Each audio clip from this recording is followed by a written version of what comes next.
Ah, there you go. Have to take a break to refresh the throat. But here we go. Alright, you ready? Lay it on me. Yay! After work, as you're stepping off the train with Ryota, your phone suddenly rings. Seeing that it's an unknown number, you excuse yourself and step aside to answer, leaving Ryota to wait for you curiously. Hello, this is Officer Watanabe. I'm calling to discuss Kazuki's case. Oh yeah, because we went to the police station and we put in our theory, our thoughts. Yes. Yes, what is it? Have you found something? Did you find his body? Actually, we didn't find anything. We thoroughly investigated the matter, and evidence all points to a tragic suicide. We believe it's time to close the case. Ah, I see. I understand this is difficult, but continuing to push won't change the outcome. You can't be serious. There are too many unanswered questions. I know there's more to it. Kazuki wouldn't just end his life like that. His body wasn't even found, and that suicide note was clearly fake. Again, I sympathize with your situation, but all the evidence supports our conclusion. We will not reopen the case unless we receive concrete proof that someone else was involved. No, I can't accept that. Kazuki deserves better than this. I deserve closure too. Look, I understand that you're grieving, but if you continue to pursue this, you could face legal repercussions for obscuring the police. I'm advising you to let it go. Are you just going to leave it? We don't have the manpower or resources to waste on a closed case. I'm very sorry. I hope that you'll be able to find peace soon. And with that, the line goes silent. You angrily close your phone, your reflection stares back at you, helplessly from the darkened screen, as if begging you to do something to fix this. An overwhelming urge to scream wells up in your chest. I'm sorry about that. His voice surprises all the rage out of you. In your agitation, you had forgotten that he was still there watching the whole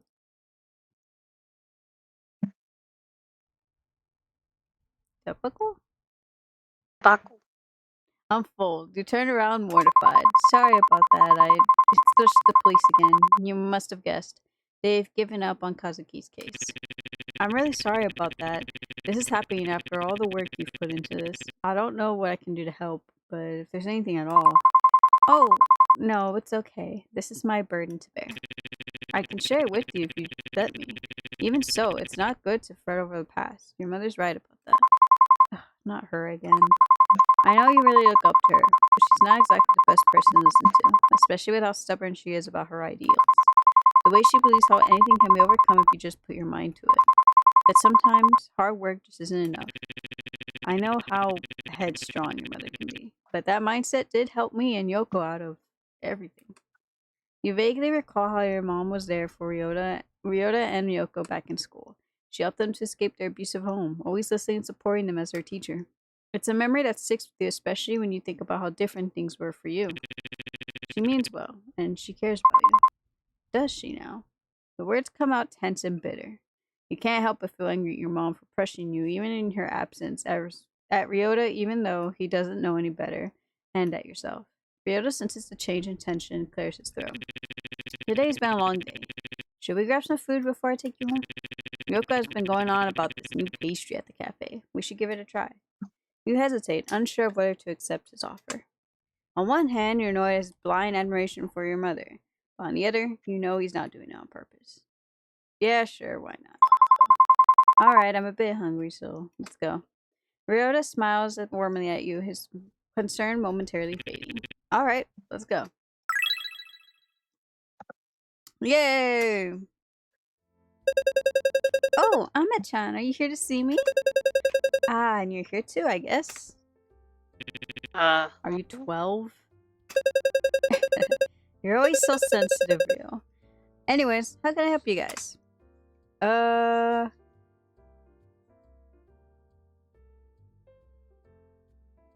I just came here to talk to you. Oh, you're so cute. You don't have to butter me up to get pastries. I always save some for you in case you drop by after work. You know, I'm not here for that. That's just a bonus. The real treat is talking with you. Thank you, Ame-chan. Your sweetness is wasted on me. On someone like my brother. Seriously? I'm right here, guys. We're only joking around. And besides, it's not like you guys are actually dating, right? Perfect. Here, this is for you. Yoko hands you a golden and flaky croissant. Enjoy! You're never that nice to me. Because you don't deserve it, but Ama-chan does. Anyway, we just got in some new pastries that are to die for. What will it be? Ooh. Ooh. I don't know. Honey, I don't know which to get.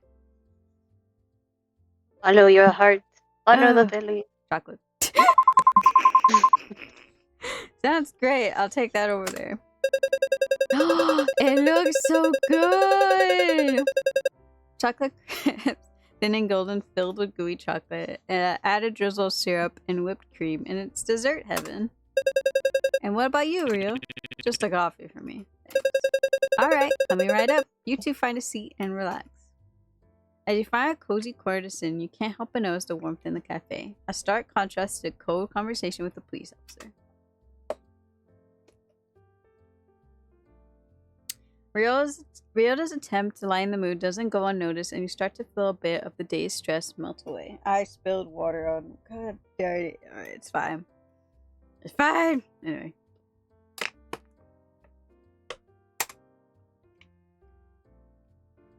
Shortly, you see Yoko bringing over the pastries and coffee with a cheerful smile. Here you go. Enjoy! Thanks, Yoko. This looks delicious. Anytime, Mama-chan. Just remember you're always welcome here. You take a bit of the you take a bit of the pastry, and for a moment everything feels a little bit better. Yeah, I need to get out of that house for a bit, you know? It's been a rough day. Work's been stressful, my mom's been on my case, and Kazuki. It's all just a lot, and with everything that happened, especially last month, abruptly you realize that you're rambling about your troubles. You immediately clamp your hand over your mouth and look up at the siblings, hoping that they haven't been put too off by your negativity. Ah, that's okay. Don't put too much pressure on yourself, okay? You're already doing a good job handling everything, especially with what's going on. I know what I said earlier about your mother's mindset, but it's also about your own strength. You're doing great. Thank you. You can always rely on us, you know. We're always cheering you on. Ryota nods in agreement. You feel supported. Despite everything, you are loved. You spend the rest of the night with them talking about mundane things as you enjoy your dessert. Maybe you'll be alright. Not in a long one, but just for tonight. Eventually, the cafe closes and you part ways with Ryota and Yoko, feeling a little bit lighter than before. The walk home is quiet, the night air cools against your skin. As you step into your apartment, the weight of the day's stress seems to settle back in, but the warmth of your night out lingers. Another exhausting day of work is finally over. I hope tomorrow won't be as bad as today. Just as you're about to close the door, you feel a pressure on the other side. A foot wedges between the door and the frame, stopping you from shutting it completely. Who is it now? The cult. Hello, miss.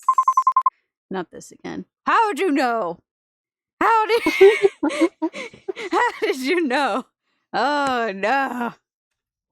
Although reluctant, you didn't have much of a choice but to reopen the door. No, you could just close it. You slam harder on the foot and you close that door and you lock it. That's what you do. That is what you would do.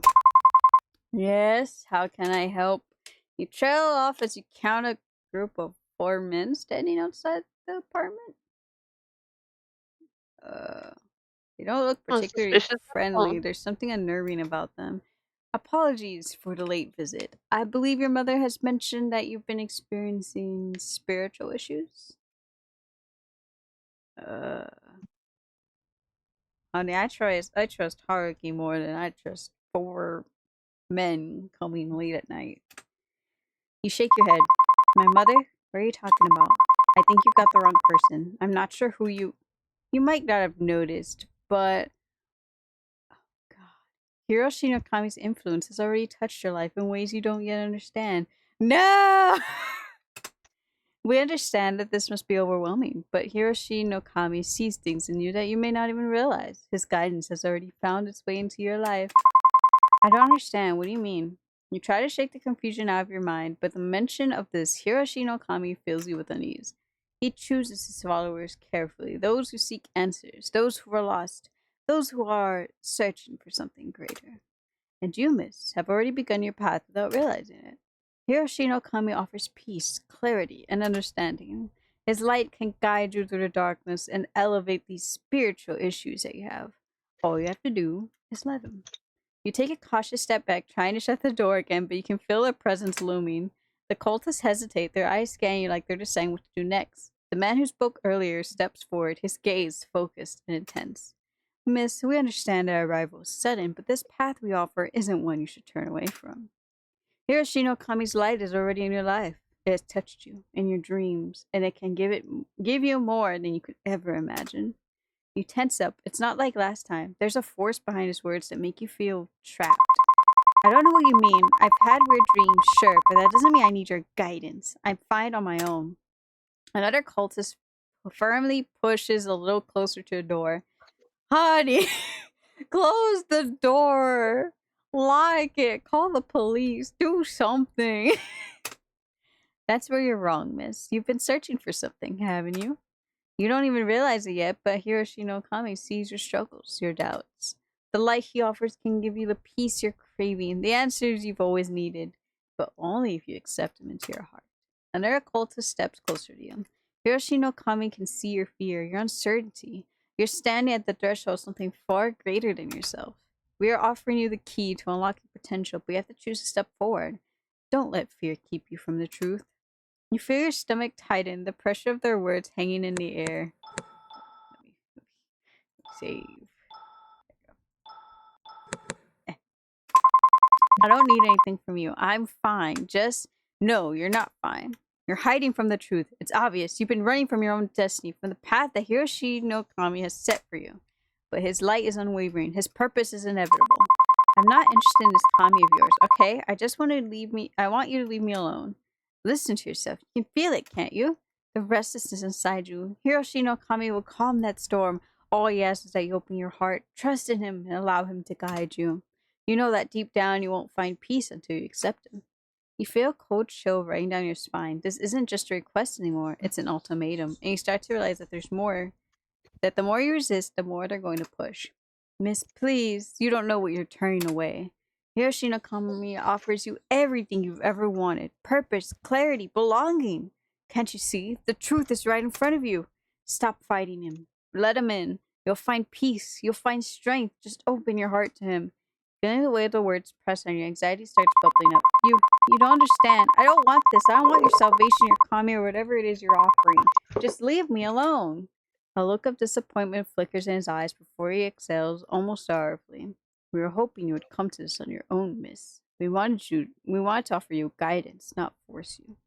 But it seems you're still not ready. We'll be back. Hiroshi no Kami's light will reach you eventually. Everyone finds their way to him in time. But you will have to face him whether you're ready or not. The cultists begin to step back one by one, but their eyes linger on you, almost as if they can see something you can't. The weight of their gaze lingers long after they disappear down the hallway. You close the door, your heart pounding, panting, feeling the strain of the encounter. They want to accept their Kami and aren't giving up this easily. They're going to keep coming back to push me to their side.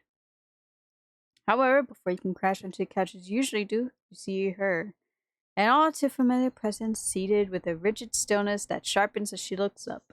Disappointment carved into her expression. Oh, Lord, no. Mama! Why are you doing this to me? Do you know who called me today? The police, again. And why? Because of you. Prying into that Kazuki's boy's death again. How many times must I tell you? This curiosity will be your ruin. Mom, please, I don't need. This isn't about what you need. I'm not offering help. I'm telling you what has to be done. Everything you're missing, I've already laid out the answer for you. I'm giving you solutions, but you're the one that's not willing to change. It's you that's the problem. Ryota, the exorcist, Mom, I'm trying. I really am, but trying. By pushing away the people I send your way, imagine my shame, knowing you treated those with wisdom and respect, like common intruders. You were the one who sent those weird religious people to my house? Mom, they're complete strangers. Weird. Watch your tongue, girl. They've grasped truths you'll never understand, and you turn them away. You're unwilling to change. Mom, I don't need them. I don't need. They can help you find peace if you let them. If you let me help you. Her gaze pierces through you, and in a calculated shift, her voice softens to a deceptive murmur that chills your skin, like a calm before a storm. You wouldn't have to bear these burdens if you just listen. All I want is what's best for you. The room feels as if it's closing in, shrinking with every word that slips from her mouth. Her voice relentless and insistent, sinking into you like a weight pressing from every side. It's too much, your sanity slowly slipping. Oh no. Your heart slowly pounding against the pressure building up in your chest. The constant urge for you to give in, to surrender, if only to quiet her voice. Oh no. I can't take this. I don't know what to do.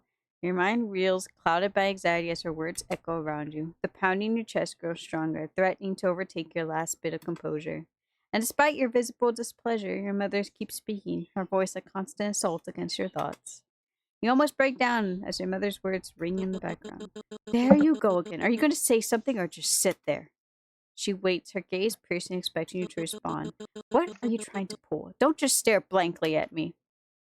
Her face hardens, her gaze latching onto you, expectant, demanding more. Your grip falters, nearly slipping entirely, when suddenly a voice, soft and unfamiliar, echoes in your mind, cutting through the clamor.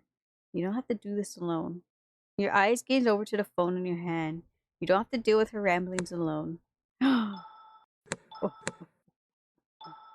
oh, She has far too much authority in life. she does. I'm curious how other people are listening to her. Yeah, and then also, like, is she like a high member in this cult? Because why is everyone telling us to listen to our mother more? Mm-hmm. Like, are we going through the same person? She's Who the are you she's the talking to? leader. she's the commie. Oh Lord. It's the Honestly, at twist this all point, she along. could be. She's got like that mayor attitude. Oh, true. I'll have to call someone. Briota's nowhere nearby, and Haruki, who knows where he is right now. Ren could be an option, but he's hardly the type to calm things down. Who's Ren? We we have not met Ren. I'm like, wait a minute. Who's Ren? When did we meet It Ren? can't be the grandma. If no one's going to get here right away, then I'll have to keep her distracted until they do. But who should I call? Oh, I don't know We who Ren is. Haruki is the. Haruki's the exorcist, but I don't think we need an exorcist right now. But to be honest, he's flamboyant enough that you can probably swindle a conversation out of Mama. Honey, he'd probably look at the mama and be like, I'm out. This is too much negativity. Then it's probably gonna be like, ah, so you're the cult leader. Oh, no. I don't know who What? Ren is. And then Ryota, like, I feel like if the Stare mom still, blankly at each other. I feel like if the mother, like, came, like, if, like, she's still there when he comes, he'd probably, like, she'd probably change the way she's talking and everything to, like, being soft and being like, see, I'm trying to help her. So we'd see the fake bitch that she uses. Yeah. Versus seeing how, like, she actually is, like, talking and everything. So then Is Ryota Ren our might. neighbor? Well, it said. Oh. Wait! Oh, yeah, we did meet the.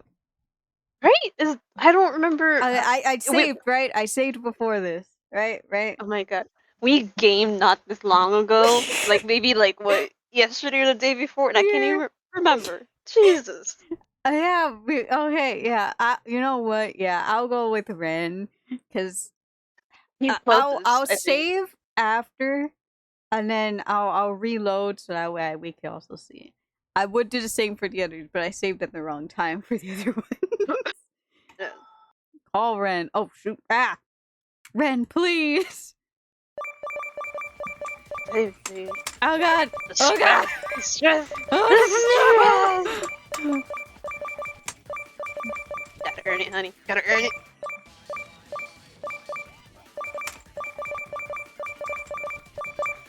Oh god, I missed my controller. I'm better at this on controller than I am on keyboard. Oh god, my fingers hurt. Oh, they're crampy. Oh god. Oh, my fingers cramped. I'm better at it with controller, I swear. I would have gotten 100. Oh, okay. Ren, he's not exactly the calmest person, but maybe he'll understand. Maybe he can help. You grab your phone and dial Red's number. He picks up almost immediately, his voice sharp and agitated, practically yelling in your ear. Oh, he'd be perfect. First of all, one noisy gremlin next door is bad enough. But two? Are you kidding me? It's late. People need sleep. And you can help fix it if you come over and help me, please. Your voice falters slightly at the end, but you try to sound a bit more assertive. It's Ren, after all. Fine, I'm coming over. All that fuss is ticking me off anyway. Thank you, Oh, Ren. he's perfect. He's perfect! Yeah! He's I'm gonna perfect. save there. There we go. Yeah. We're He's gonna watch be the we're gonna watch the rest of this and then we'll go back. Oh, I can't wait. Thank you, Ren. He hangs up abruptly, turned back towards your mom. Her constant nagging like a persistent mosquito in your ear, her intense glare practically burning a hole through you. Oh god! No! Oh dear lord. Imagine being the mom and your kid's just aiming. Playing a rhythmatic game.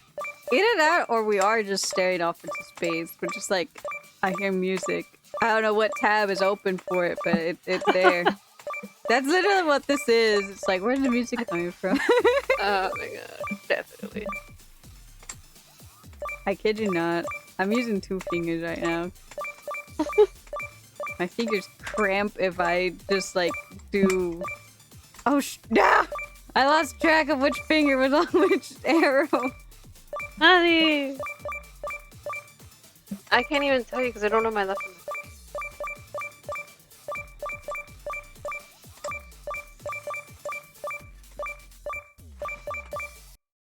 Yay! Oh my god. Impressive, you have hit 96% of the total notes. Thank you. I had to use 2 fingers for that. Oh god. Whoa, sanity increased. You managed to calm yourself down, your heartbeat finally steadying. Your mom's words still rattle you, but you remain calm enough to hold your tongue. Each minute stretches, her harsh words chipping away at the last remnants of your patience. Just when you begin to doubt he'll show up, a loud, insistent knock echoes through the apartment, silencing your mom's tears for the first time all night. Ren!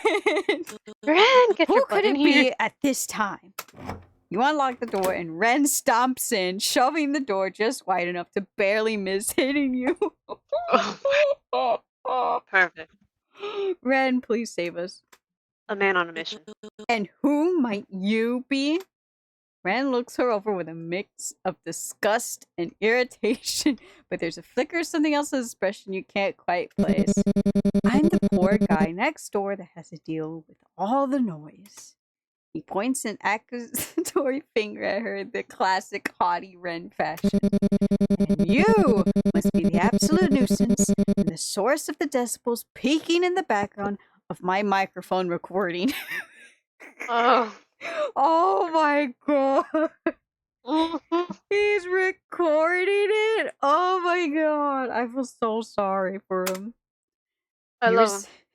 You resist the urge to clamp a hand over his mouth, though you know deep down that if anyone can stamp to your mom's fiery temperament, it's Ren. Yes, let him talk. Let him talk. How dare you? You barge into my home and call me a nuisance? Say all the things that don't concern you. Too late, your screaming was so loud they call you the Queen of Banshees. I thought it was a damn fire alarm with all the heat that was going on next door. Stellar performance, by the way. Your mom's grip tightens at her side, her arm lifting ever so slightly, and for a moment, you think she might actually swing at him. Despite the satisfaction of seeing someone finally stand up to her, you quickly step in before things escalate. No! Let it escalate! I want a full-on brawl! Honey, she needs to get brawled. She needs it. No! Needs to be throttled. Needs He to be does. He throttled. does. Mom, this is Ren. He's my neighbor. I can see that. And he's also rude, disrespectful, and completely uncouth. Ha! Takes one to know one, doesn't it? Okay, Ren's just here to let us know this conversation is getting a bit loud. Maybe we can continue this another time? Another time? Do you think there'll be another time with the way you're acting? Wait, what? Me? What'd I do? What'd I do? What? Get a grip. You wouldn't need a second chance if you just listen to me. I have the solution right here. You mean getting kicked out by Ren? Yes. Yes. That is a solution for me. Yes. Let Was that a Ren kick cult you out, please. pamphlet? Oh my I god. I I think she's gonna pull it out. swear. I swear. Ren clicks his tongue, his scoff echoing through the room. And what might that be? A great oracle of wisdom. Enlighten us all with your divine brilliance. You see the anger ignite in her eyes as she storms towards him. Oh no. For a moment, it looks like she might grab him by the collar, but she visibly reins herself in, hands trembling at her sides. Listen here, you little weasel. You're nothing, just a pathetic nobody who isn't even worthy of knowing what I have to say. Oh, please, and Hey, what pearls of wisdom might that be, huh? Some recycled religious mumbo jumbo. Let me guess, the spirits chose us to carry out this divine mission, right? Get a grip, lady. oh, Don't so she is part you culty. dare. You don't know what you're talking about. Oh yeah? Enlighten me then. Tell me all about how I'm too blind to understand your sacred mission. I'm warning you. You'd better stop. Right now. They both stubbornly step forth, neither wanting to back down. You think now might be a good moment to step in before anything. No! No, first Every of all, time it gets good. Ren's hands are gender neutral. He will suck anyone. Honey, I feel he has bony hands that you're gonna feel the hit of the bone. Just. Oh yeah, bones really do dig into the skin. Mhm. I can attest to that. Honey, I get in the zone, and every time my character's like, "No, we gotta ruin it." No, oh, get into it. And anyway, Oh, perfect. where's Ren? You I gotta. want, I want Ren's I photo. think There we Ren. go. Come on, there he is. Yeah. There we go. That bored look, perfect. Yay! We did Throttle him. it! Throttle him. Alright, I think this is going nowhere. You raise your voice, trying to break through the tension in the room. Mom, I know how much your teachings mean to you, but I really don't think they're helping right now. No, they are helping. It's just you and this certain who are the problem. Oh, cretin. Sorry. My bad. Oh my god, it's like Mike Wazowski. It's Cretan. If you're going to offend me, do it right. Oh my god. Red steps forward, his tone sounding calm but firm, cutting through the chaos like a knife. Wisdom is best received by those willing to seek it. Isn't that how it goes? Your mom's head whips around, her glare sharp enough to cut steel. What could you possibly know about our teachings? Those who force their beliefs risk driving away the faithful instead of guiding them. Isn't that in the same scripture you hold so dear? Forceful, but not too forceful. Isn't that the balance you Oh, people always preach about? For a moment, your mother freezes, her lips tightening as his words hit a nerve. Whatever Ren is saying seems to have worked a number on her confidence. How dare you preach to me about what I know best? Who do you think you are? I'm just someone asking if I'm wrong. To accept truth strands with open hands is the highest form of absolution. Or am I mistaken? Her expression falters, the weight of his words pressing down like a mirror held to her ego. Look, I know how you religious types are, but right now, you're doing more harm to your daughter than good. He glances at you, and for a brief moment, you feel an unspoken understanding pass between you. Oh! I think this So, family used to be a bit. so maybe think about what's best not for you, but for her, no matter how much you think you're helping. Your mother hesitates. Ren's words might actually be appealing to her consciousness, one that you never knew she had. I'll let this go for now, but only because my teachings will tell me to take the higher path. But I won't let this matter rest. I won't stop disciplining my daughter just because some kid tries to preach to me about my beliefs. Surprisingly, Ren remained silent, his expression unreadable. What's the matter? Nothing to say now? All that confidence gone? I just hope someday you'll realize not everything revolves around you. You little! Alright, Mom, please, it's late. Let's just leave this for another time. Your mother's glare lingers, but after a long moment, she backs down, storming out of the apartment and slamming the door behind her. You'll regret this. Both of you will. The apartment falls silent, the tension still lingering in the air, until Ren's dry scoff breaks the silence. Your mom is a real piece of work. Yeah, she was painted by a much angrier and resentful Da Vinci. Ren lets out a scoff. Well, at least she's gone, for now. You hesitate for a moment, caught between your burning curiosity and the hesitation to pry. But your need to know wins out. Hey, if you don't mind me asking, how do you know exactly what to say to get her to back off from her religious fervor? Rand hesitates for a moment, that same uncertainty flickering in his eyes. It's always the same with people like that. You just throw out some religious jargon and they'll eat it up. But you know exactly what to say. You have the right phrases, the right words. It felt like you've done this before. Ren's expression tightens, the uncertainty deepening. Look, I know people like her. Over time, you learn how to handle them. You start to recognize the same phrases they use to convince each other. You want to push further, but something about the way Ren's eyes avoid yours, no matter how much more prodding you do, he's dropped the matter. You bite your tongue. Maybe someday he'll open up on his own terms, but for now, you decide to let it go. But, thank you for coming to my help. Don't worry about that. I didn't do it for you anyways. Well, not most of it. It was also for the benefit of our neighbors who are trying to sleep here. You bite your tongue. Maybe someday he'll open up on his own terms, but for now, you decide to let it go. Still, thank you, Ren. I really appreciate it. Ren looks away in classic 90s social fashion. Yeah. He coughs and unexpectedly meets your eyes with more seriousness than you're used to from him. I just hope you'll be alright. I know how hard it can be to deal with people like them. Thanks. I think I'll manage. What's another 30 years of mommy issues, right? Mommy issues, spiritual issues, and religious issues. The trifecta. Triforce, even. You can't help but muse at his little quips. After everything you've seen of Ren, you realize there's more to him than just being snarky and hot-headed. It's not all arrogance or bitterness. It's a defense, a shield he puts up, and somehow that makes you feel less alone in your sharpness. Maybe your sarcasm doesn't make you a bad person, like your mother always said.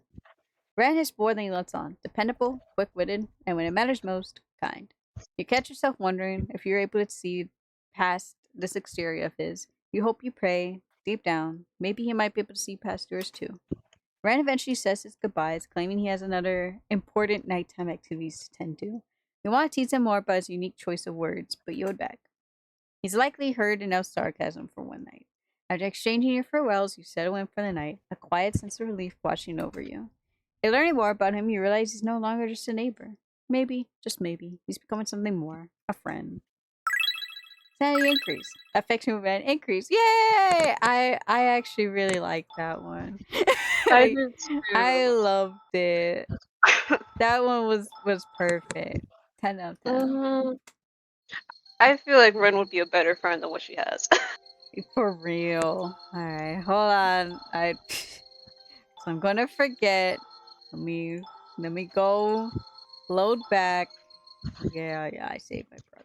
Too many people favor the mama. Alright, you know what? I'm curious, so let's call Ryota. I'm very curious. Oh god. Oh no. I forgot. I wish you good luck. No! I wish you good luck. I forgot! You're fine. You're fine. You got this. You got this. Dip, dip, dip, dip, boop, dip, boop, boop, boop, boop, boop, boop, boop, boop. See, you're gonna have this memorized when we get to Haruki. Oh my god. Not even my fingers are gonna be hurting more. You'll be fine. You'll be fine. Oh my god. I had to slam. Okay. Yeah, we call Ryota. I'm gonna read most of this. It's just because my voice. I had to go hard with With the mama. so I had to do justice, okay. Alright. Hello? Yoe? What's the matter? Sorry to bother you, but my mom is here and she won't leave. I could really use a little backup. Is that Ryota? Can you talk some sense into her? Ryota, answer me! You hear a brisk inhale from the other side of the phone before Ryota continues. Say no more. I'll be right there. Did you call him over? What are you doing bothering him at this hour? How selfish can you be? Her words strike a nerve, a chill coursing through you as you fight to keep your hands steady. But they shake against the surge of frustration, tension building with every word she hurls. Oh dear lord. No! Dun, dun, dun, dun, dun, dun, dun, dun, dun, dun, dun, dun, dun.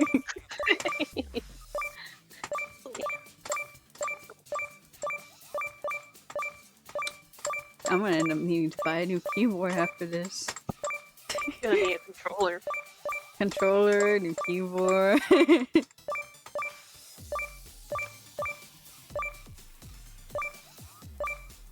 I love how the music is so fast paced and then the arrows are so slow.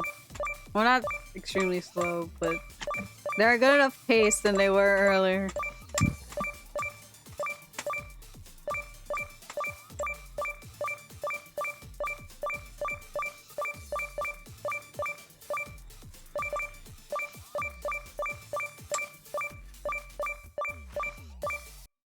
Thank God. Okay. Impressive. Yes, I know. I know. Alright, you managed to keep yourself calm. Ryota! Yay! So Ryota steps through the door, and our mother grins smugly as he walks in. Brother, I feel this. Well, you know what? No, I was gonna say this probably won't go the way she wants, but then I was like, wait, no, it might actually. Ah, Ryota, you're finally here. Come now, do tell Yoa how unreasonable she's being. You were always so obedient and composed. She could learn a thing or two from you. Eee. Ouch. Honey, I would be so mad if that's the first thing she told me. Look I at would that be red so net. mad. I, I would. I'd also just stare at her blankly. I'd be like, I'd be trying to process what just got told to me as I walked in. I'd be trying to process what I just heard. Only one Ryota of those into the hesitates, office. and you see him struggle to speak up. Ryota, no! He stumbles on his words, trying to find the right words in order to not offend her. Oh, Ryota, she needs to be offended. She needs to be offended right now. His voice stumbling out, cautious but determined. With all respect, I think maybe there's another way to look at this. Perhaps things can be handled differently.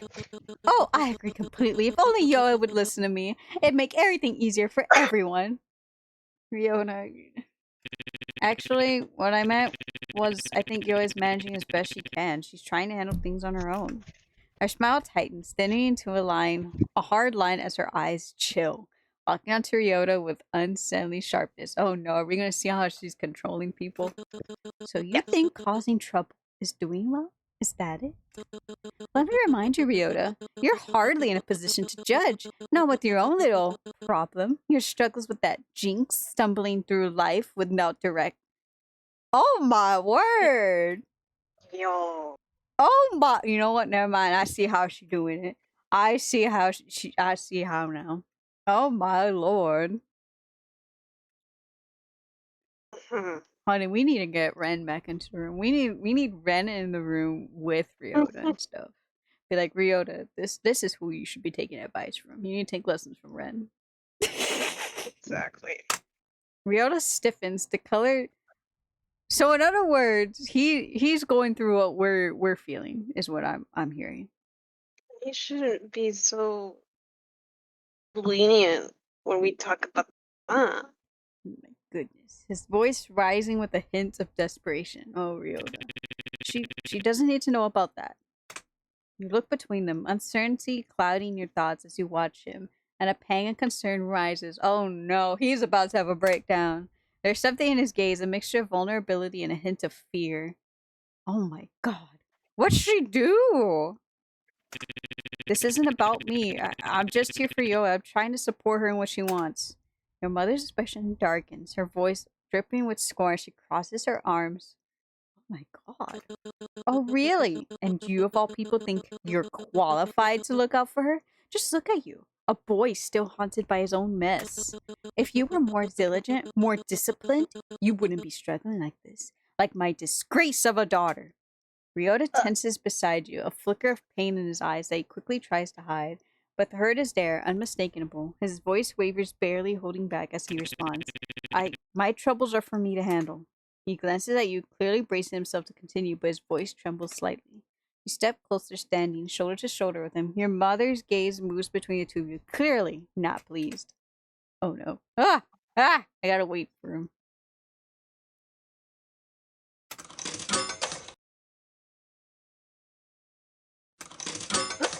Ow! Oh god! Ow! What'd you do? What'd you do? Oh no! I coughed wrong. Something popped. Honey! Lord, honey. He doesn't need you to dig into his life again, and neither do I. Oh, really? You think he knows better? He's drowning in problems, more than you could ever understand. I don't care, and you shouldn't be dragging his struggles into this. You're just as lost as he is. If you only open your mind and stop this ridiculous defiance. Enough! Yoda.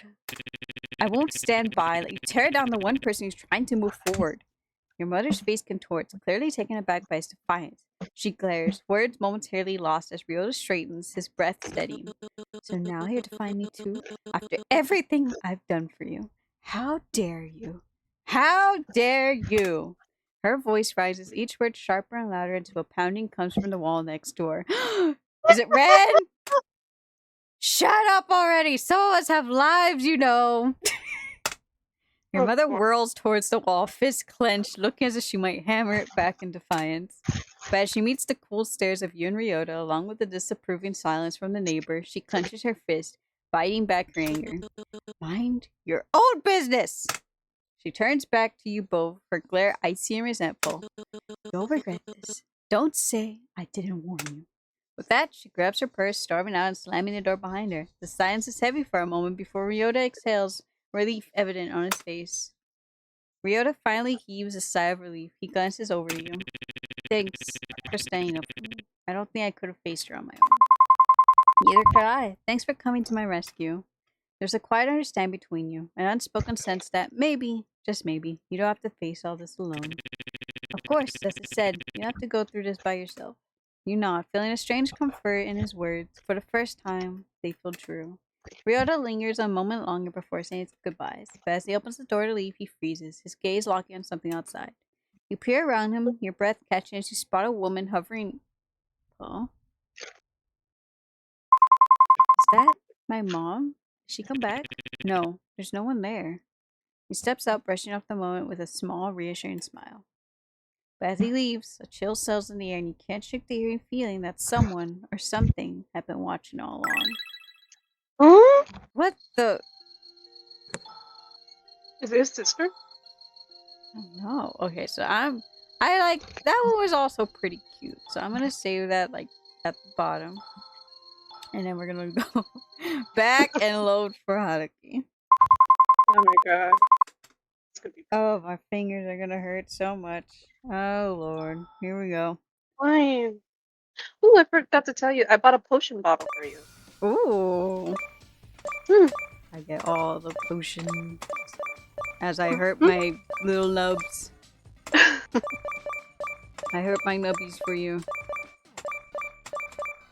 No, you heard it for the person who commented to try it out. I do this all for you, my darlings. All for you. Ah! You know, for me doing this so many times. Oh no, I got less than before! Okay. Your thumb, finally an unfamiliar name. Haruki, should you really call him? You're not sure what you should do. But if your mother believes in him, yeah, that's true. That's true. Look, I'm using who she sent to me. Wait, I just realized. Hmm. She also said for me to like trust Ryota and all this other stuff, and I did, and she got mad because of it. I just realized Yeah. that.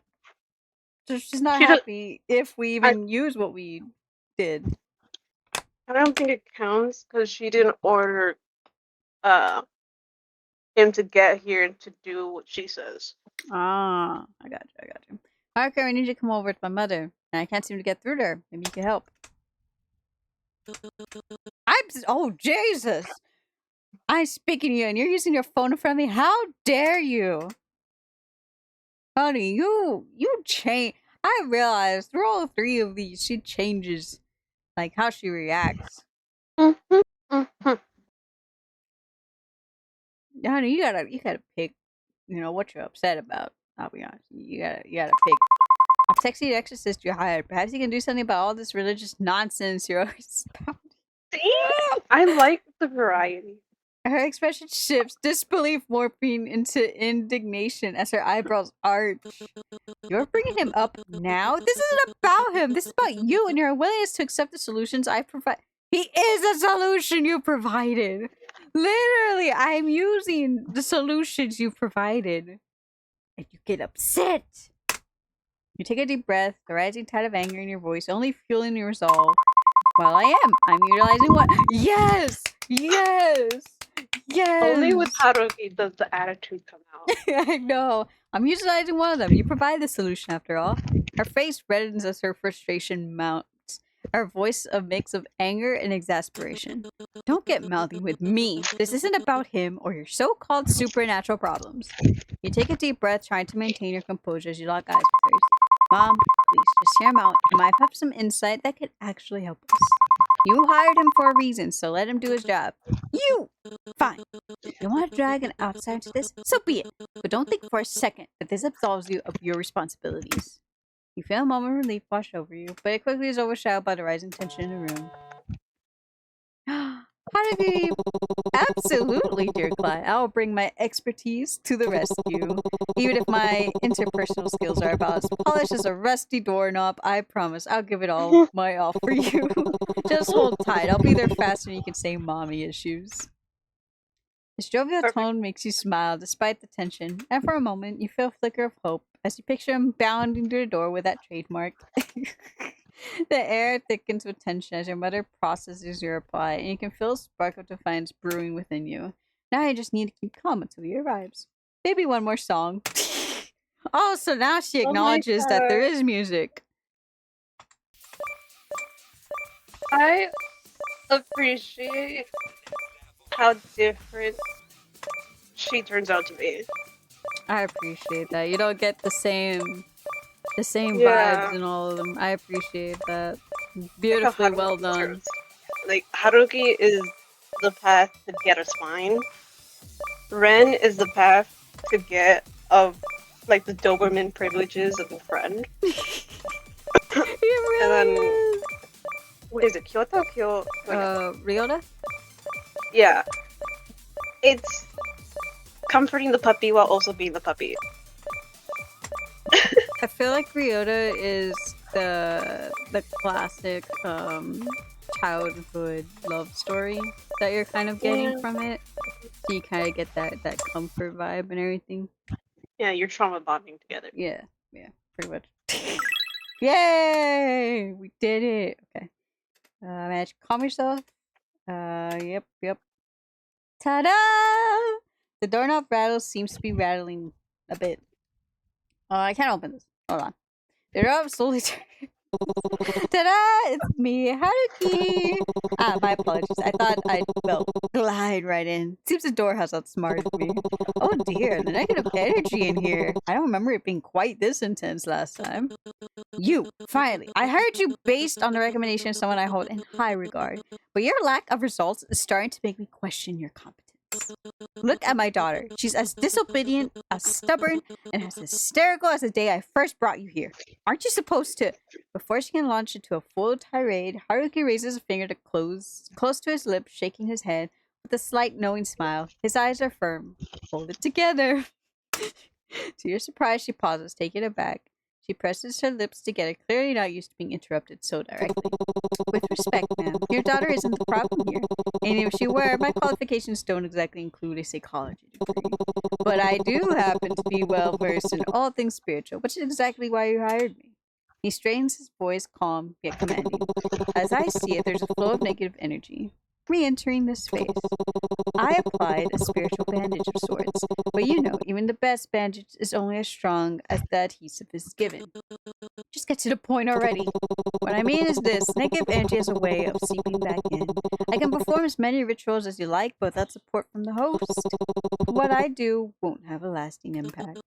Are you saying I'm not supporting my own daughter enough? That this is my doing? Yes. Pretty much. Pretty much. Oh, come on. Yeah. I think what he's trying to say is that with just a little bit of support or understanding, things can be a lot better. You manage to center yourself holding on to the calm Haruki's presence brings. Your mother's words still sting, but you let them wash over you, keeping your expression steady. She huffs, watching you closely, clearly waiting for a reaction. Well, at least you seem capable of keeping your composure when someone else is around. Aoki picks up on the shift, flashing you an encouraging smile. Exactly! Calm in the face of adversity. Nothing shows in her strength better than that. For a moment, your mother is taken aback, her brow knitting as she searches for something else to criticize. With just a bit more support, I think my work can do its magic, and we can all put this little episode behind us. He gives her a confident grin, and for a split second, you catch her falter. And what exactly do you suggest? I'd advise you to let us handle it, offering as much support as you can from afar, of course. What? So you're saying I can't be involved at all? Not at all. I'm only suggesting that your involvement be non-physical, or perhaps non-emotional. You're welcome to stay informed, but I advise against inputting too much. It could interfere with the process. Your mother's expression hardens as she looks at him with sheer disbelief, ready to object. But Haruku's gaze sharpens, his voice dropping low and steady, so quietly that you almost miss it. The elders have vouched for me. Let me do my job. Fine, but don't think I'll just sit back in silence. This is my daughter, and I'll speak up if I need to. The serious glint in Haruka's eyes fades as he beams his usual grin. Absolutely, your input is very, very important. You can see her bristle, her lips twitching as if ready to argue, but she holds back. With one last glare, she snatches up her purse and mutters bitterly, You'll regret this. As she leaves, Haruki turns to you, tilting his head with an amused glint in his eyes. Well, I consider this case closed? You sigh, shaking your head. She won't let this go so easily, you know. She'll definitely come back. I think I gave her enough to consider. She'll probably hold back, at least a little. About that, what was all that talk of elders? Don't tell me you're just part of some kind of religious sect, too. He flashes you a playful, almost innocent look as he slightly turns away. Well, every mysterious and charming entity, such as myself, needs a secret backstory. You pause, feeling a flicker of curiosity along with a touch of wariness. There's so much about Haruki that remains a mystery, so many pieces you aren't sure you're ready to uncover. But before you can even form the words, he turns, sensing your unspoken question. I know, it must be hard to trust me when there's so much I can't explain. Someday, I'll tell you everything. But for now, I just hope I've got enough for you to trust me. Just a little. Please. His voice softens and something unreadable flickers in his eyes. A depth he rarely lets slip. Just as you open your mouth to respond, he turns away, his shoulders drawing in slightly, as if shielding himself from whatever you might say. You recognize the gesture all too well. It's the same way you guard yourself, bracing against answers that might cut too close, holding your breath for whatever you may never say. And in that shared and spoken moment, you wonder if he knows how much of himself he's revealed without a single word. And remember, you have to do this alone. I may not be the best at dealing with anything outside my spiritual duties, but for you, I try anything to make things easier. Are you saying that as someone my mother hired, or someone who cares? He gives you a sad, knowing smile, followed by his usual cheeky wink, but there's a warmth behind it that feels different this time. Hopefully today's proof is enough. You'll never have to face this alone. Not if I can help it. As he finishes, a soft chime from one of his trinkets echoes in the air, a gentle, lingering sound that cuts through the tension and leaves a calm in its wake. In that moment, something shifts, a quiet realization settling within you. Haruka is strange, loud and showy, no doubt about that, but he's also kind, and in his kindness you sense a hidden fear, a vulnerability he tries so hard to mask, perhaps in ways you hadn't noticed before. You and Haruka are more alike than you realized. I'd say the same to you. I only wish I could help you too. Haruki pauses, clearly caught off guard by your warmth, A small smile curves his lips before he slips back into his usual playful charm. Ah, my dear client, your very presence is a soothing oasis in the desert of my life. With that, Haruki launches into another of his flamboyant monologues, every word layered in theatrics. After a few more lighthearted lines, he bids you farewell with an exaggerated bow, leaving you to wonder which Haruki lingers in your minds. The bold, larger-than-life gesture, or the rare, gentle presence that emerges when his guard slips. Affinity increase. Affection with Haruki increase. Woo! I loved all of them. Oh no. I don't have save space! Well, you know what? We did all of them, so I'll just overwrite it. Time to load back. Load back to REN. Did I do it? Did I load back to REN? You know what? I'll just do it just in case. Cool. Okay. I believe we have task, bathroom, and shrine. I will do the shrine first. Kazuki, did you see this? Kazuki, the air around the shrine feels oddly. Work was tiring today. I'm sorry, Kazuki, but I'll do what I can. There, all cleaned up. Perhaps some incense from a temple would help you feel better, but I'll have to get it next time. I really wish I could, but it's late. Ah, yay. And then bathroom. You keep being it together pretty well, but there's no harm making sure you're extra calm. Oh. Meow Trick 900? Let's do it. Oh, I'm ready. Oh god, I'm not ready. Probably should have picked easy for your fingies. It's fine. What kind of gamer would I be if I did easy?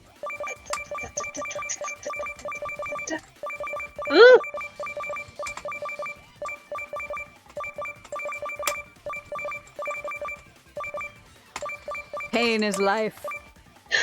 Ooh. Life is pain. Life is pain. Pain is life.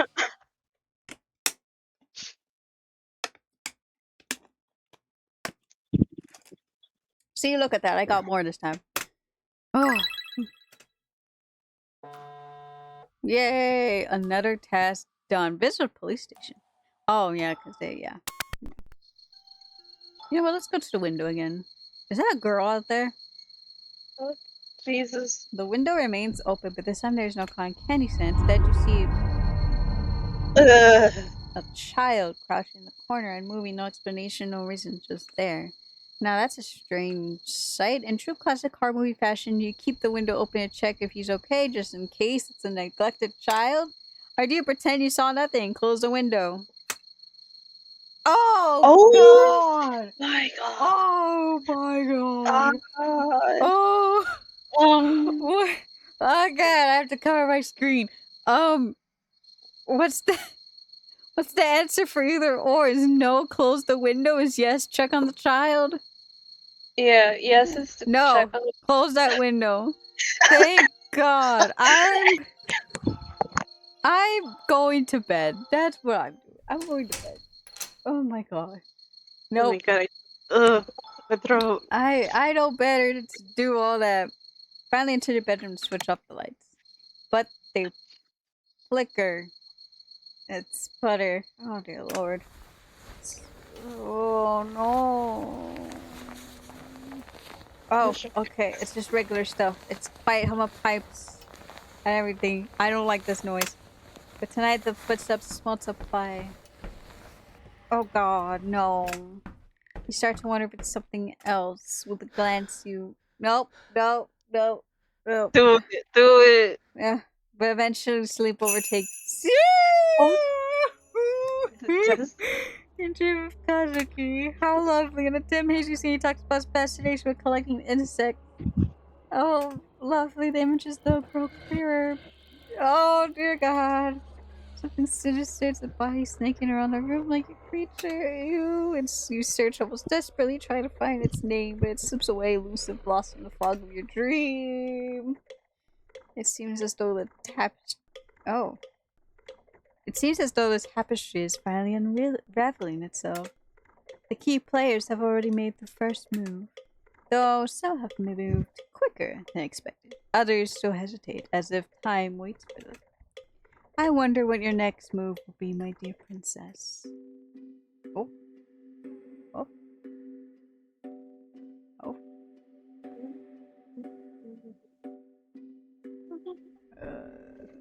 Is that the end of the demo? Oh no. I'm scared. Nope, Oh nope. my god, there's still Day more? 4! Oh lord, you know what? Let me. I need to. Hold up. I'm gonna go get some ice and water. Oh my god. I need to Like, save. I'm gonna I need. go all the way to the first ones. Yeah, I'll go all the way to the first ones. I'll just... You wake up to a familiar buzz of your phone. Yay! Oh, wait. My... There we go.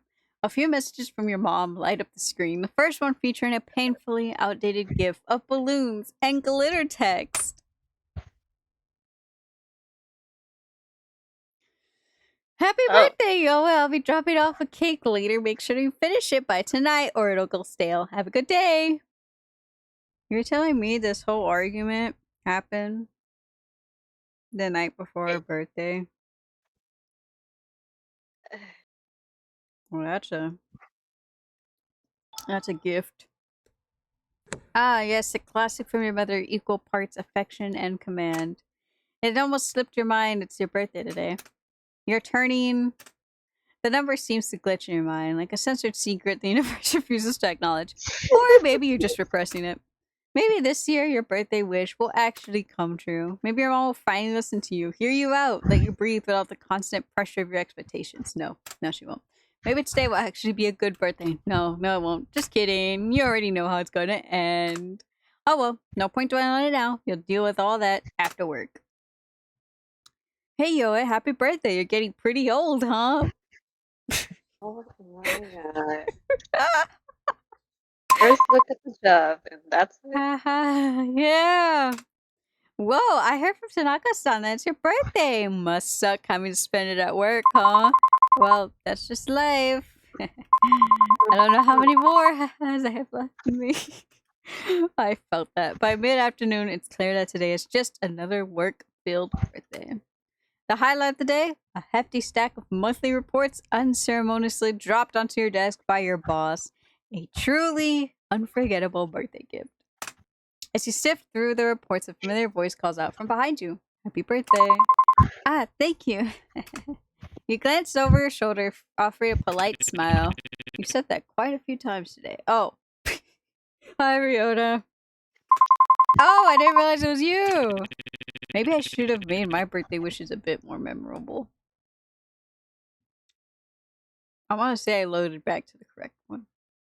Yes, I did. Don't worry about it. Honestly, I think I've heard enough birthday wishes to last me until next year.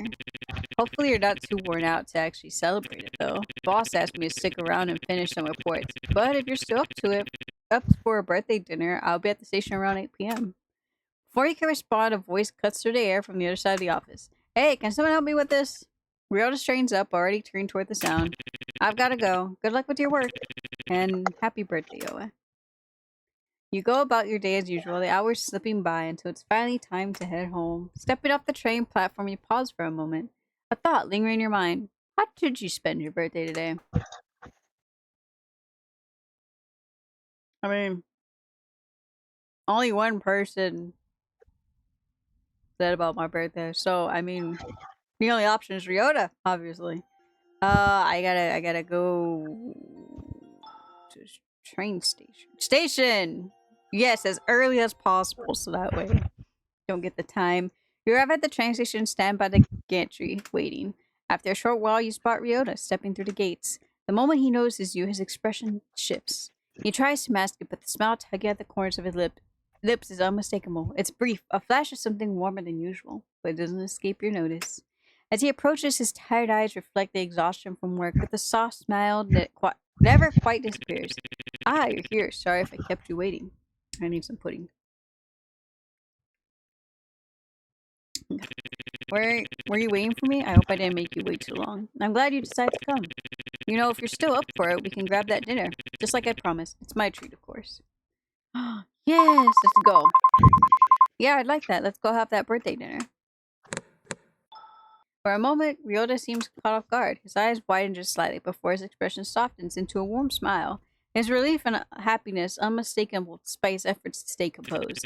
Really? I mean, great. I was worried you might have had plans with someone else. I'm not exactly the life of the party. I enjoy being around you. You don't need to be the life of the party to make someone's day better. Thanks. That means a lot, really.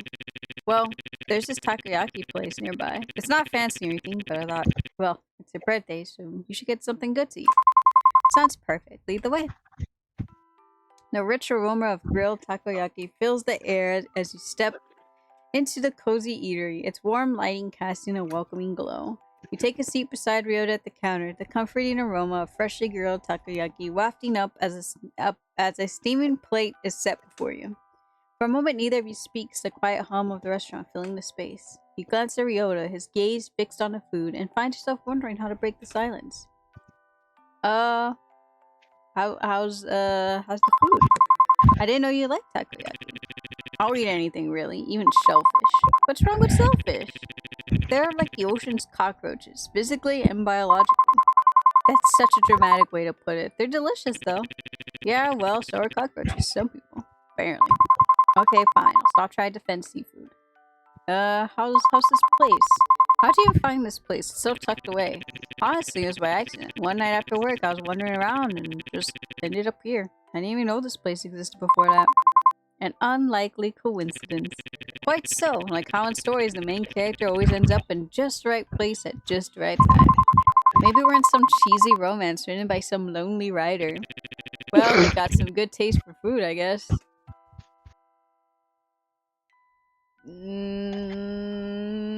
Yeah, sure. How's work?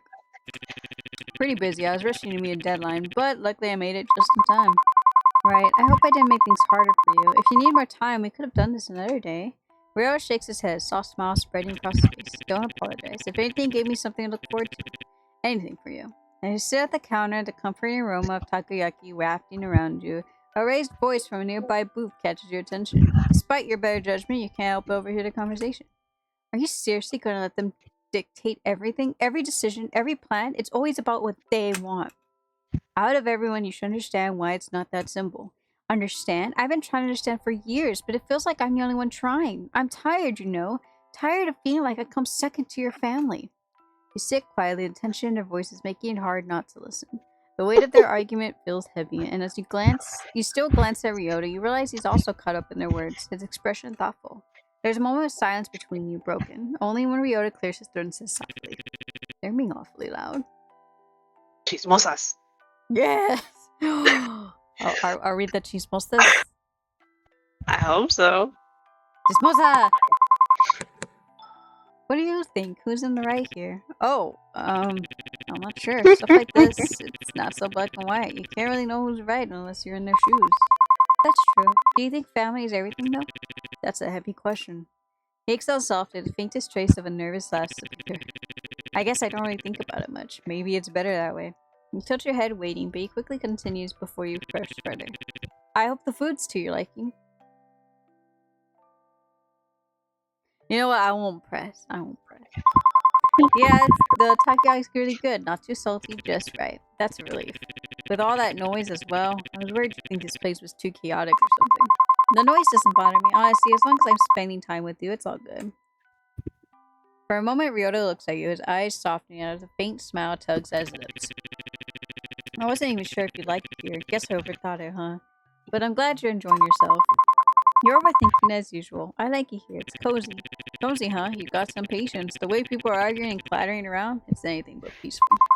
Maybe, but I don't notice that much. Not when I'm with you. His expression softens further, and for a moment, there's a quiet understanding between you two. The noise of the world fades into the background as the two of you trade light-hearted comments and easy laughter. Ah, well, I guess it's the part where I give you your birthday gift. You got me something?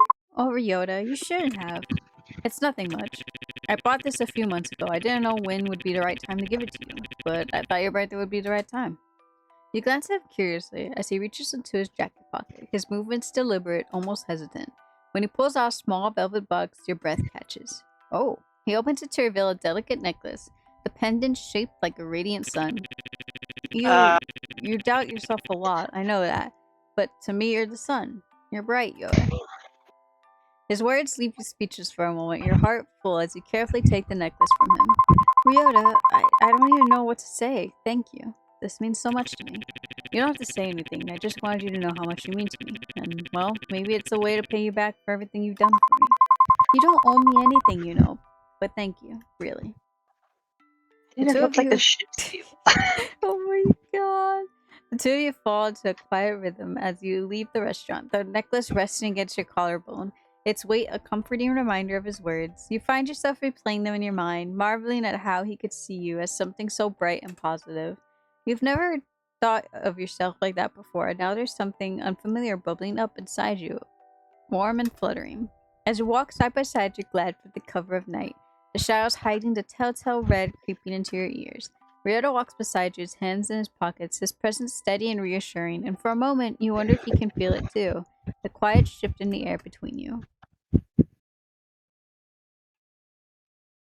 Cool. Can I still go to the shrine? Yay! We can finally go get the no! Get The the incense. yeah. That I totally have not been forgetting for the past while. You head to the temple. As you look around, you notice a monk tending to the shrine office. Excuse me, have you seen Haruki around? If he's not at his office, he's probably wandering around town trying to drum up business. Or maybe in the alley fooling around with that damn cat. You shouldn't meddle with him too much. Why? Other than the obvious reasons. Because once he latches onto you, he doesn't let go. His persistence is relentless. The monk hesitates, his gaze darting around to ensure no one is listening. When he speaks up again, his voice is barely above a whisper. Look, miss, I know you and he share a bond of some kind. You seem like a kind soul, but there's a shadow that follows him. I've seen what happens to those who stay too close. Nothing good ever comes to him. Nah, I trust him. I trust him. Trust, that's not given lightly. He must have done something remarkable to earn yours, though I can't help but question both what he did and your judgment. Haruki's a good person, I can tell.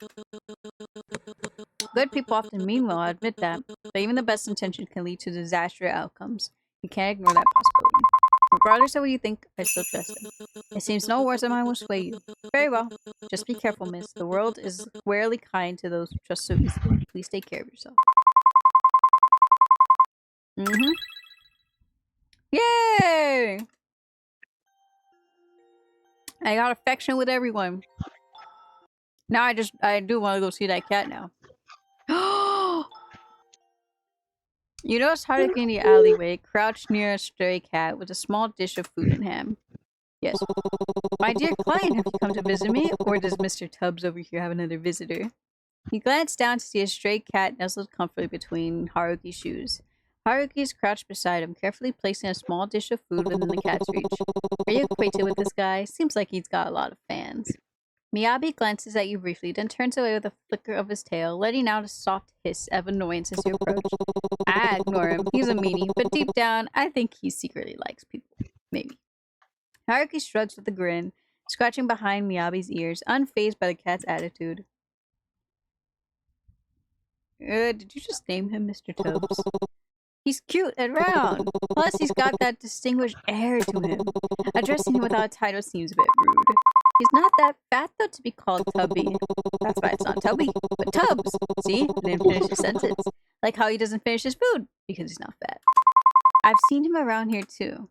He chuckles, but there's a genuine warmth in his voice. He runs his fingers through Mr. Tubbs' fur one last time before standing up straight, wiping his hands on his pants. Did you really come to visit me, or is it just the cat you're after? Yes? Of course, if not, why else would I have appeared before you? Maybe you're here for Mr. Tubbs, huh? Well, Mr. Tubbs is a pleasant surprise, but I really did come to find you. I did? I mostly came for the cat, honestly, but sure. It's such a nice feeling to be wanted. I do try to keep myself humble, but a little ego boost never hurts. If only my mother had the same feeling. Oh my god. So, what can I do? And what Mr. Tubbs help you with today? You know, we're both professionals in the art of making people's days a little brighter. Nah, I just want to spend time with you. Honestly, I just want to spend some time with you. Spend time with me, you shall. You have my undivided attention. You and Mr. Tubbs. You chuckle as you lean down to pet the cat. It's now sleeping. Looks like he had his fill and decided a nap was in order. Ah, it's lived the life of a cat. No bills, no responsibilities, just endless naps and meals, graciously provided by strangers. Ah, what a dream. So Mood. let's say tomorrow you wake up as a cat. What would you do first? Well, first I double check that all my bills were paid and my appliances were off because even as a cat, I'm a responsible one. Then I'd come find you so you could take care of me for the rest of my perfect little life. After all, who else would spoil me as much as you? Oh, so now I'm on the hook for cat Haruki? Sounds like a lot of work. What if I decide to make you earn your keep? Earn my keep? Oh, cruel and unusual punishment. What kind of caretaker makes their beloved cat work? But seriously, I'm glad you want to spend time with me. I know it's probably not the most professional thing to say, but I like to think of us as friends. I mean, I know I'm just your quirky exorcist and all, but it's nice having someone like you around. Haruki, you're definitely a friend. A strange one, but a friend nonetheless. I'll take it. And, well, thank you for being so kind to me. You didn't have to, but you are. I really appreciate that. Haruki rummages through his bag, his expression unusually sheepish. Oh He my pulls out a small keychain and holds it out to you. Here, I meant to give this to you earlier, but I guess I didn't have the guts. It's nothing fancy, just something I thought you'd like. You take the keychain, eyes lighting up as you turn it over in your hands. Oh, how did you know? I really like this little guy. I've seen him hanging on your phone. You might want to back up, in case anything happens to the original. Although I probably shouldn't tell you about the 8-year-old I had to outmaneuver to get it. Oh my god, I love him. You didn't! I had to. Amazing what the power of being young and blissfully shameless can do for a kid. Like, you don't have that lifetime of second guessing it. No crippling fear of being judged. Just pure, unfiltered keychain ambition. So what you're saying is you outplayed a literal child. Absolutely, and I have zero regrets. My persistence paid off, didn't it? Well, Oh, thank you. Jesus. Thank you for your bravery, Haruki. It's perfect. Just doing my part for the greater good. But don't let that kid see you with it or they might come for revenge. Right. I really don't want to get beat up, especially by a kid. But thank you, Haruki, for thinking about me. Alright, now don't get all mushy on me. Mr. Tubbs might get jealous. Plus, this also doubles as a birthday present. Don't think I forgot. Happy birthday, Yoa! You hadn't expected anyone to remember your birthday, much less someone as carefree as Haruki. Wait, how'd you know it was my birthday? Ah, my dear client, you underestimate the great powers of an exorcist extraordinaire. It would be utterly shameful if I didn't know the finer details of your life, like the stars revealing their secrets, the wind whispering your truths. You found it on REN. I found it on REN.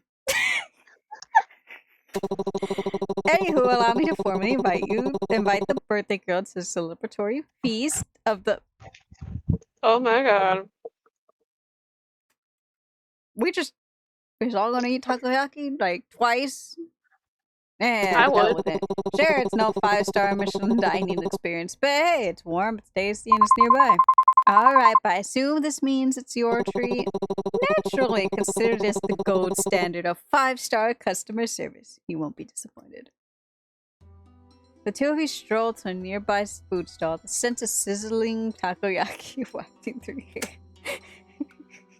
Haruki's light-hearted banter fills the conversation. His jokes and animated storytelling, drawing out laughter you hadn't realized you needed. The warmth of the food and his company melts away the weight of your worries, if only for a while. When it's time to leave, Haruki flashes you a grin, his expression soft this time. Thanks for letting me steal you a bit for your birthday. I hope it's one to remember. Aww. I celebrated my birthday twice. I say I'm doing good. I am doing a job well done. It's really late. I better head home. Oh, wait. Ah! This time he seems friendlier. Yes, pet the cat. Thank you. I'm heading home now. I would have gone to check on Ren, but I think because if I'm mistaken, this is his main save. I'll leave him alone for now. I'm sure he needs his rest. You step into your home, greeted by an eerie silence. On the dining table sits a small cake meticulously decorated with pastel icing. A note rests beside it in your mother's familiar handwriting. Eat this, all of it. Good for you. It's Not being nice. medicated. It's not. She's being nice. That's not normal. How strange. A strange unease prickles at the back of your mind. But you sit down anyway, carving a cautious slice and taking a bite. I don't know, man. Medicated. Drugged. At first, oh no. Yup. Yup. At first, it's sweet, soft sponge with a hint of vanilla, but then something foreign grates against your tongue. Ren, where are you, please? Ren! You pause, your stomach tightening as you pull the bite from your really long strand of Ew. hair tangled in the froth. Oh no! Oh no! What the hell? Did mom poison me? You run to the sink, spitting out, gagging, but it's as if your body has already decided to reject more. A sudden heat forces you into the sink as by Hey, I'm eating. You continue your lunch for today. More hair. Wait, more hair. Putting my food down. You clutch the edge of the sink trembling as more hair spills from your mouth. Tinge of stomach acid burns your throat, but what follows sends cold terror. Chunks of meat, raw and glistening, hit the sink with wet. You try to catch your breath, but another wave. Your body convulses, bringing up more. Oh. Huh? Jagged yellow teeth rattling against the porcelain. Maybe you're hallucinating again. You think maybe this isn't real. The sensation of heaving the burning bottle, the slick muck sliding from your throat, it's too vivid. The grotesque parade of horrors continues spilling from you. Each retch leaves you weaker, yet the torrent doesn't abate. As your trembling hands clutch the edge of the sink, you dare at a glance. Oh! Is this Kazuki's gift for us on our birthday? What a Kazuki, I finally got you incense today! I actually got an offering! Nope. Too late. It's like a ball of meat alive and expands. You notice some of the chunk. You can't seem to form words that you produced. What? Grabbing the faucet, you turn it on full blast, desperate to erase the nightmare. Water gushes, but the sink quickly clogs. The fetid water pools around the mess, rising in defiance of your efforts. You seize the nearest object, a hairbrush, and jam it into the drain, jabbing fiercely. The bristles bend and snap as you shove harder, muttering through gritted teeth and shouting, "Go down already!" Each shove is punctuated by your screams, your voice hoarse and cracking. The sink gurgles as bits of gunk slowly spiral downward, disappearing into the pipes. Finally, the water drains, leaving the basin empty except for lingering streaks of slime. You stand there panting, your knuckles white as you grip the edge of the counter. The silence that falls is deafening, broken only by your ragged breathing. And then you hear it, faint but unmistakable. A soft, pitiful cry. You stumble backward from the sink, your legs shake uncontrollably as you collapse onto the floor. Hot tears stream down your face as you gasp for breath, the sound of your own ragged sobs filling the suffocating silence of the kitchen. I didn't mean for this to happen. Please forgive me. You clasp your hands together so tight until the knuckles turn white as you pray fervently to anyone or anything that will listen to your cries. Please forgive me. Kazuki, I'm trying, I swear. I'm trying. I'll find out who did this to you. I'll make them pay. Just please don't hate me. You moved on. Kazuki? I'm sorry. I'm so sorry. Please, I'm doing my best. I'll avenge you, I swear. How could you? You moved on? Already? No, I did. Just gonna save. No, I didn't. You're a liar. You've already forgotten me. Cheated on me. Like none of it mattered. No, that's not true. We weren't even really married. You know that. It wasn't real. Not real? So what were we? Nothing? A lie? Is that what I was to you? Cheater. No, I'm not. Not what? Feel a gentle tug at your sleeve, and as you turn, the words escape your lips in an instant. What'd you get here? How'd you get in here? Ryota! I wanted to check on you just in case. I'm glad I did. You look like you've been through a lot tonight. Are you alright? You feel a rush of panic flow through. No, you're not alright. You haven't been for a very long time. No. Kazuki, he needs me. He's angry that I moved on with my life. I haven't. Doesn't he see that I'm trying so hard to help him and keep myself together? I tried so hard, and yet, burying your face in your hands, you feel the guilt burn through your stomach. There you go again, playing the victim. A voice rings inside your head. But you've done enough. His voice finally pierces through the veil of thoughts, swirling through the abyss in your heart. What? Uh, you're probably beating yourself up again, thinking about how much more you have to do, but Ryota hesitantly takes a seat next to you on the floor as he says gently, "You've done enough. Everything you've done for Kazuki, I'm sure he appreciates it, both in life and in death. No, if he did, he wouldn't have been angry with me. He wouldn't do all this." See Ryota hesitate at that moment, you were sure he would dismiss your claims, just like your mother had. Maybe he wasn't that type of person, but he had always been the quiet, logical type, content with silence and reason. I don't think Kazuki would be the type of person to hold a grudge like that. You didn't expect Ryota to say something like that. In fact, you never even knew he viewed Kazuki in a positive light, given how little they interacted when he was still alive. What makes you say that? Ah, well, I was never a fan of your marriage to him, but it was something your mother wanted, and I guess in definition, something you wanted too. But I was particularly upset about it, especially on your wedding day. I can't believe you'd marry a stranger just like that. I wanted to ask you out of everyone in your life, why him? But during the reception, I saw how nervous you were and how you were trembling at the altar. I really wanted to be there for you, but I couldn't. I wasn't. Yet he was. He took your hand and said his vows, slow and gently, letting you collect your nerves once more. And at that moment, I had my answer. You let his words sink in. The memory comes back to you so vividly, as if it happened yesterday. You were so nervous on your wedding day, standing in front of all those people, your heart pounded against your ribs like a caged bird. The dress barely fit, it clung too tightly in some places and felt loose in others. The makeup was thick, stifling, each droplet of sweat threatening to streak your carefully painted cheeks. You kept whispering to yourself, just today, just get through today and then it'll be over. But even as you tried to steady yourself, a new thought wormed its way in, unsettling the fragile resolve you'd built up that morning. What if things got worse? What if this wasn't the end of her control? What if your mother's shadow loomed even larger after this, her expectations heavier than ever? What if this wasn't your freedom, but another shackle? Your legs began to tremble, your palms damp with sweat, your breath caught in your throat. Just as your vision blurred with a tinge of tears, a warmth wrapped around your hands, steady and reassuring. You looked up, and there he was, Kazuki, smiling that soft, knowing smile. The one he always wore when he was trying to coax you out of your spiraling thoughts. The same smile he'd carry into the afterlife, etched forever in your memory. Without a word, he gave your hand a gentle squeeze, anchoring you to the moment. And then, with a calming rhythm, he began reciting his vows, each word deliberate, steady, like a lighthouse guiding you through a storm. I, Shimizu Kazuki, take you, Yoa, to be my lawfully wedded wife, to have and to hold from this day forward, for better or for worse, for richer or for poorer, in sickness and in health, to love and to cherish, till death do us part. His voice was like a balm, soothing the chaos inside you. By the time he finished, the tremor in your legs had stilled, your breathing evened out, you found the courage to speak your part.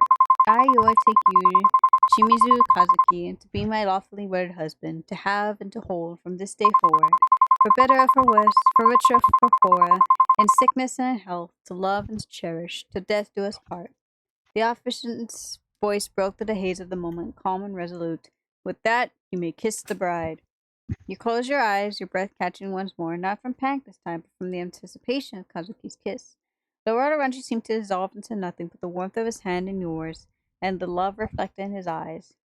The memory fades and you return to the present, the weight of Ryota's voice pulling you back to reality. Do you really think that kind of person would hurt you now? Or hurt you that much? You finally stopped shaking. You were so wrapped up in everything, all the bad memories that surrounded his death, and the memory that he had become, that you had forgotten the type of person he was. Kind, caring, sweet, a friend.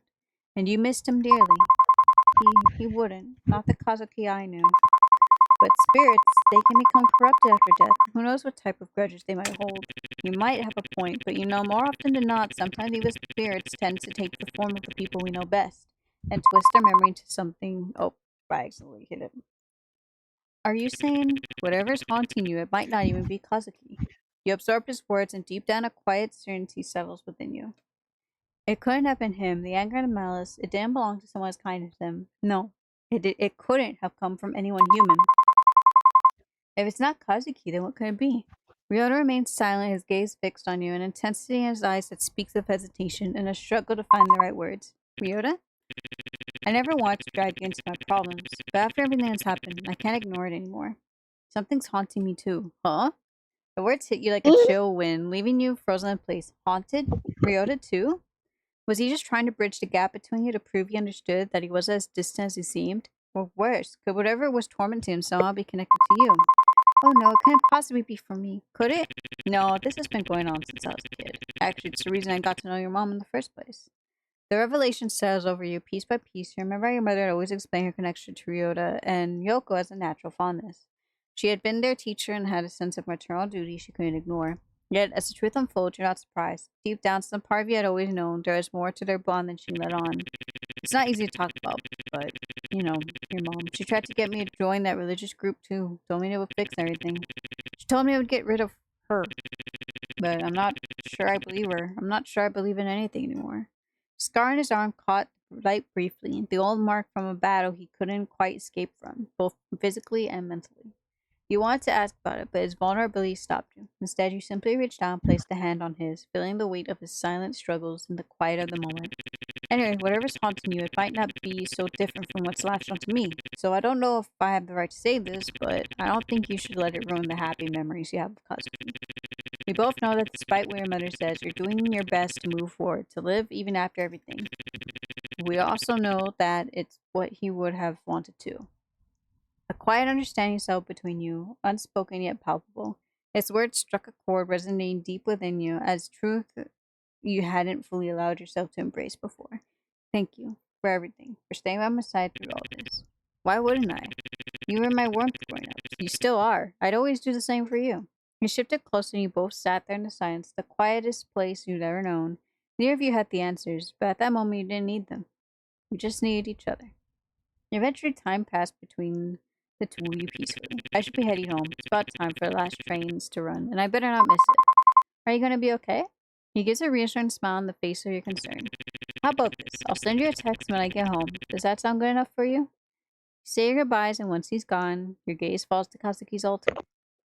His framed picture, still and silent, gazes back at you. The smile he wore in death no longer holds malice or anger, hatred or greed. No, it was that same smile he had at your wedding, reassuring you that everything was going to be fine. And somehow you believe it still is. Eventually, your phone buzzes. The comforting words of "I made it home" appear on the screen. You slowly drift off as even the phone's soft illumination glows dark for the night. Back to the shrine! It's that quiet, lingering sensation, like something is just slightly out of place. You can't grasp what's wrong, but in the end, this is still Kazuki's shrine. It holds the weight of his past and complexity of your feelings, whether they lean toward resentment or something softer. No matter what, it's still Kazuki. Yes. You leave the instance, hoping it might ease. Yet, after days of doing this, doubt creeps in. You're not sure if it will make a difference, but you still do so. No matter how much you do it, it never feels like enough. Not after everything that's happened. Not after the past few days. You tell everyone you're fine, that you're moving forward, but deep down, you know the truth. Then, just as deep down sinks to me, a familiar scent drifts through the air, warm, unmistakable vanilla, curling softly through the house from nowhere at all. Next time, if we do manage to celebrate your birthday, I'll get you the sweetest vanilla cake I can find. The memory Aw. rises unbidden, pulling itself from the depths of your mind. It's so simple, so fleeting, yet it wraps around you like a quiet reassurance, a reminder that Kazuki was and always has been looking out for you.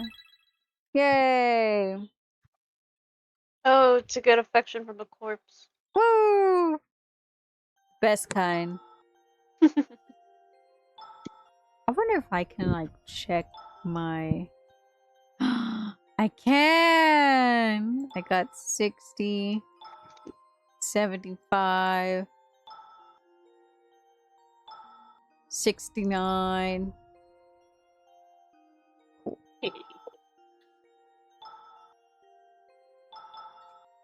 Uh,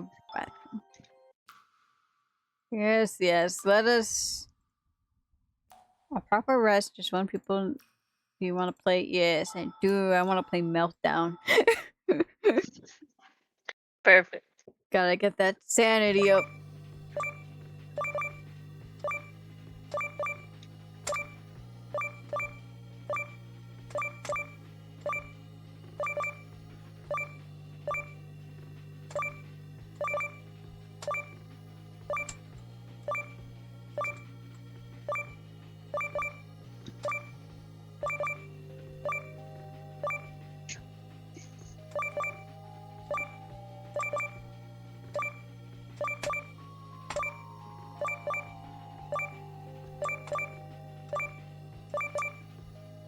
You know, this one's actually not that bad. Yeah, you think, well, maybe she's having the meltdown, so it's like, okay, I will be lenient. Ah, you're right, you're right.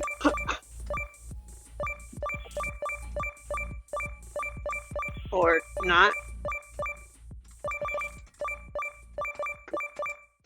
Unless it's like how, like, when you're having a meltdown, it's like the calmness and then it's the storm. Mm. Could be that. Oh, I got scared. I was like, please. Just one moment, please. Alright. Window remains closed. Open it. Are I'll you open it. sure? Why'd Yes, you ask? very sure. Very.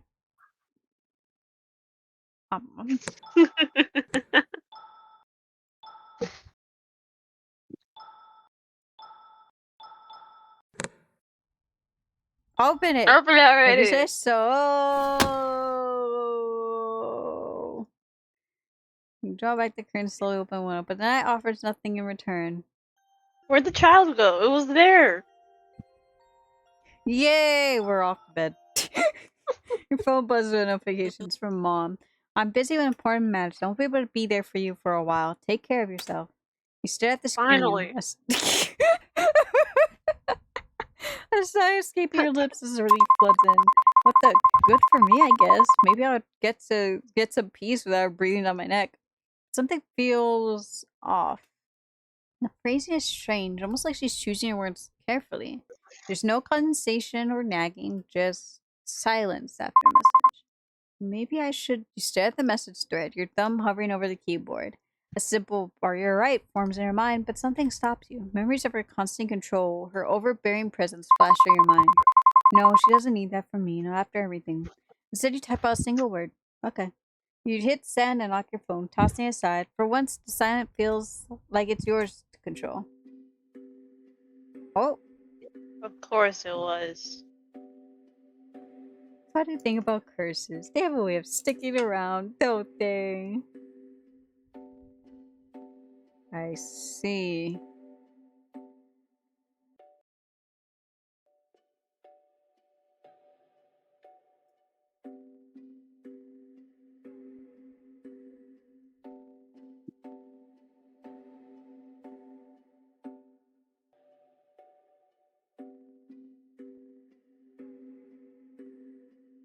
Called the main character effect. Mm-hmm.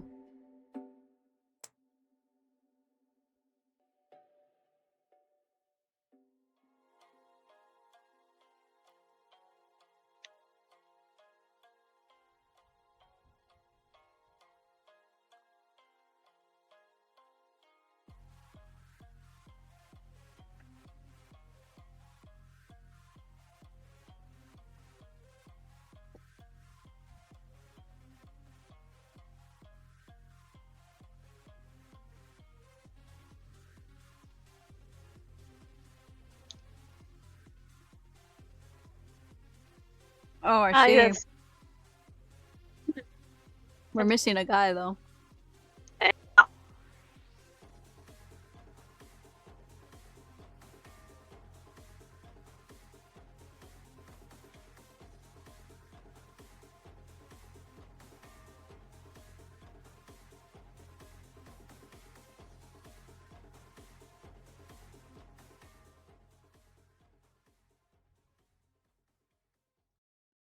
I swear if there's a day 5. Day 5!